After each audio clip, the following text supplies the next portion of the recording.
Sziasztok! Gondoltam, megmutatom nektek, hogy mi lesz most a kaja. Amikor így nem nagyon főző hirtelen semmi, meg mit tudom én, akkor fogom magam, benyúlok gyorsan a mélyhűtőbe, és akkor előkapok két ilyen Tesco-s, vagy két vagy három, attól függ, mennyire vagyok éhes, ilyen Tesco-s Mirait pizzalapot, tehát ilyen pizzatésztát. Annak ellenére, hogy mire itt, tehát nem kell megijedni tőle, tök jó. Ezt komolyan mondom. Nagyon erősen attól függ, hogy milyen finom lesz a pizza, amit csinálsz, hogy milyen feltételt raksz rá, mennyire gazdagon, milyen pizzakrémet raksz rá, és igazából a tészta, ez a tészta is teljesen tök jó, szerintem legalábbis. Gyors kajának, tehát nem azt mondom, persze, én is imádom a finom pizzát, meg pizzériából, meg mit tudom én, de tényleg gyors kajának, amikor nincs más hirtelen, illetve van, mert most is van más, csak mit tudom én, szeretem, egyszerűen szeretem, és akkor előkapom, és akkor tök jó megcsinálom. Itt láthatjátok, hogy mi fog most rákerülni. Hát most egyfélét csinálok, tehát mind a kettő egyforma lesz. Annyi, hogy két különböző pizzaszószt készítettem el. Az egyik egy ilyen vega, elég drága egyébként. A másik pedig ez a másik fajta, így közelről. Így néznek ki. Ezek itt a paradicsomokat ne nézzétek, az nem ide tartozik.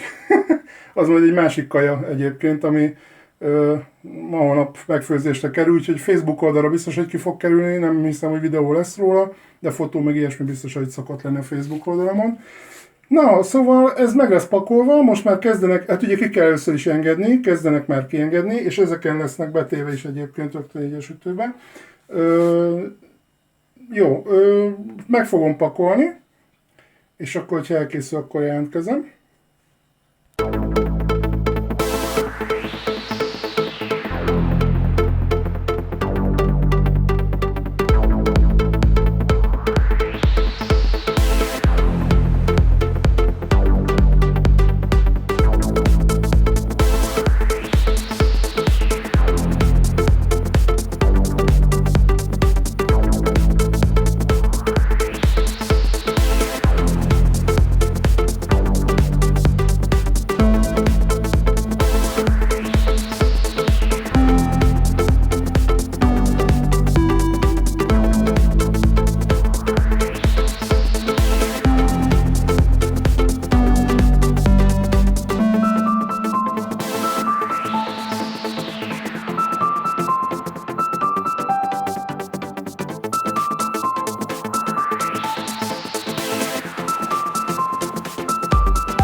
Na, így néz ki tehát a két csodálatos pizzánk. Nagyjából elkészültünk. Még egy kis sót szoktam rádobni, mert igazából nem nagyon kell ízesíteni, mivel az összetevők megadják az ízét. Ez egy kis tengeri só, azt használok, remek, önmagában elegendő, bőségesen erre. Nem kell más ízesítés, hát ugye benne vannak a fűszerek a pizzakrémben, elvileg a tésztában is valamennyi, de hát nyilván, tehát ettől azért nem lehet elvárni, hogy hú, de tökéletes legyen. No de, nem vagyunk még teljesen készen, srácok, mert hogy ugye hiányzik még a tetejéről valami nagyon fontos, ez pedig, ami gyakorlatilag elmaradhatatlan a pizzáról, ez a sajt. Na most itt jönne az a rész, hogy előveszek egy sajtot, és akkor ráreszelem, nem tudom, trapistától kezdve valami füstölt sajtot esetleg, vagy ilyesmit, ami éppen található a hűtőbe. Ez természetesen, hogyha van a hűtőben ilyen sajtotok, akkor ezt ilyenkor rá lehet reszelni. But én most azt fogom csinálni, van egyébként ilyen sajtunk most, de csak hogy megmutassam, hogyha véletlenül nem maradt ilyen sajt, vagy nincs ilyen sajt a hűtőben, akkor sem kell bepánikolnatok. De egész egyszerűen fogjátok a reggeliből megmaradt lapka sajtot, tadam, és szépen rárakosgatjátok. Ezt én most félkézzel fogom kivitelezni, valahogy úgy kell, így. Amennyi van, vagy nem tudom, amennyit rászántok. Mondjuk azért nem árt, hogyha sok. A pizzára azért bőven kell sajt. Szóval ezt így rándobáljátok.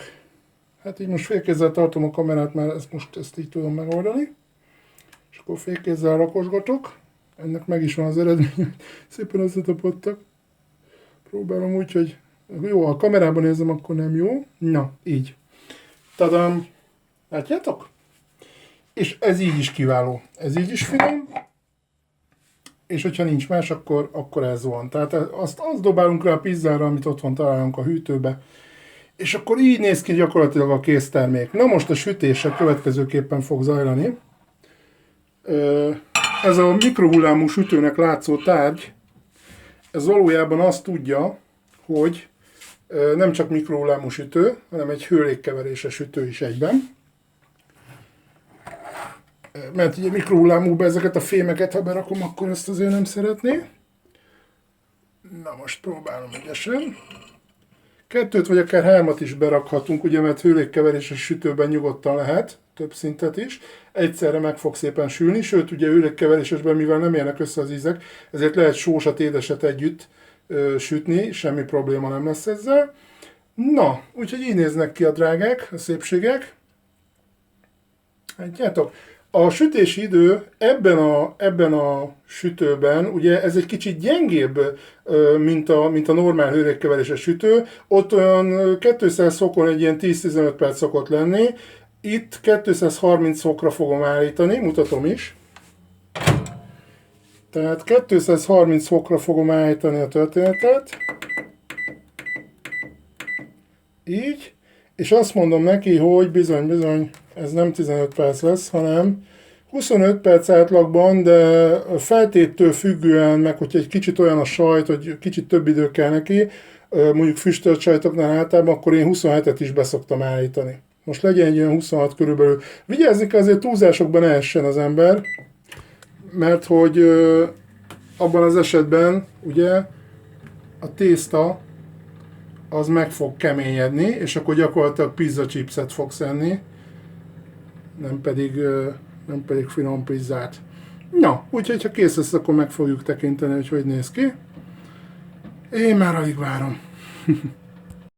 Na, itt vannak az elkészült művek, srácok. Gyakorlatilag majdnem ugyanúgy néznek ki, mint amikor beraktam őket, csak már annyi, hogy megolvadt rajtuk a sajt. Valamennyire. Jó, hát ezért ettől szebbet is tudok, meg jobbat is tudok. Most tényleg, mit tudom, éhes voltam, meg gyorsan akartam, meg összedobáltam. De nagyon szépen, nagyon jól meg lehet őket csinálni, kinek gusztusa, meg ízlése szerint. Úgyhogy, hát ha kipróbáljátok őket, akkor jó étvágyat hozzá. Sziasztok!